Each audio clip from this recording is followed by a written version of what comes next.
हल्लाबोल करताना काँग्रेसची 2 बजेट असायची असं वक्तव्य केलं होतं। त्या वक्तव्याचा समाचार घेत पृथ्वीराज चव्हाणांनी थेट मोदींचं मानसिक संतुलन बिघडलेलं आहे असा टोला लगावला। तसंच मोदी जेवढं हिंदू मुस्लिमांवर बोलतील तेवढा महाविकास आघाडीला फायदा होईल असंही ते म्हणाले।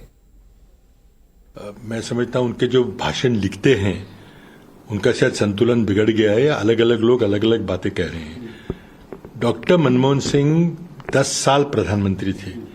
उन्होंने 10 से ज्यादा बजट पेश किए हैं। 51 में भी वो वित्त मंत्री थे। अगर ऐसी कोई बात होती तो क्या वो कर नहीं देते?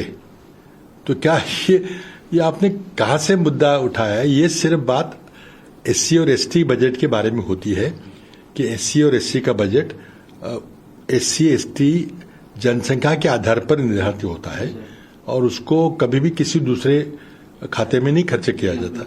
लेकिन माइनॉरिटीज के बारे में ऐसे बिल्कुल ऐसे अलग बजट बनाने की कोई सवाल नहीं उठता। एक तो देश के 2 बजट नहीं बन सकते। अगर आप जो आरक्षण की बात कर रहे हैं कि क्रिकेट टीम में आरक्षण होगा, गवर्नमेंट कॉन्ट्रैक्ट में आरक्षण होगा, तो वैसे कोई बात कर रहे हैं कि बजट में आरक्षण होगा तो अलग बात है। लेकिन आरक्षण का मुद्दा आपके दिमाग में घूम रहा है।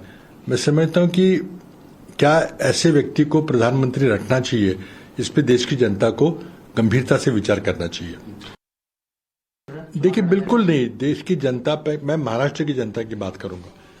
महाराष्ट्र में अगर मुस्लिम समाज की बात करें तो जिस तरह से मुस्लिम समाज को डराया जा रहा है, जैसे भी उनके ऊपर आरोप किए जा रहे हैं, तो उससे अपने आप ही कंसोलिडेशन होगा मुस्लिम। ये कोई कांग्रेस पार्टी नहीं कर रही है, मोदी जी कर रहे हैं और इस आशा से कर रहे हैं कि अगर मुस्लिम की बात करेंगे तो शायद हिंदू वोट उनके बढ़ेंगे। लेकिन नरेंद्र मोदी महाराष्ट्र का इतिहास नहीं जानते।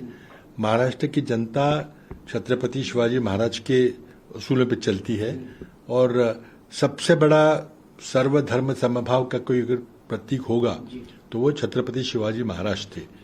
तो उनके विचारों पे महाराष्ट्र चलता है।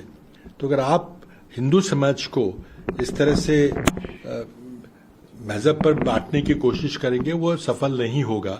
एक ही बात होगी कि मुस्लिम समाज को आपने पूरा कंसोलिडेट कर दिया अपने खिलाफ, खुद के खिलाफ। अजूनही काही महत्त्वाच्या बातम्या आपण बघणार आहोतच, पण वेळ झाली एका छोट्याशा ब्रेकची। कुठेही जाऊ नका, पाहत रहा एनडीटीव्ही मराठी। हे आहे एनडीटीव्ही आणि तुम्ही